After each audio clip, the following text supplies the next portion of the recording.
मनोज जरांगे पाटील मुंबईच्या दिशेने रवाना झालेत आणि त्यांच्यासोबत लाखोंच्या संख्येनं मराठा समाज बांधव निघाले आहेत। या ऐतिहासिक क्षणी महिलांनी जरांगे पाटील यांचे औक्षण करून त्यांना या आरक्षणाच्या निर्णायक लढ्यासाठी शुभेच्छा दिल्या आहेत। विशेष म्हणजे या लढ्यामध्ये मोठ्या संख्येनं महिलांचाही सहभाग दिसून येत आहे।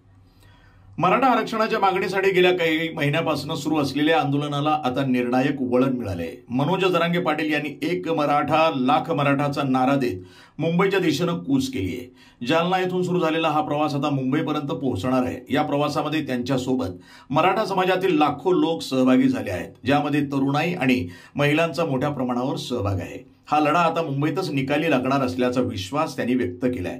हा प्रवास मराठा समाजाच्या एकजुटीचे आणि संघर्षाचे प्रतीक बनला आहे। आता मुंबईत काय घडतं याकडे संपूर्ण महाराष्ट्राचं लक्ष लागलंय। मराठा आरक्षणाच्या लढ्याचा अंतिम सोक्षमोक्ष मुंबईतच ठरणार आहे।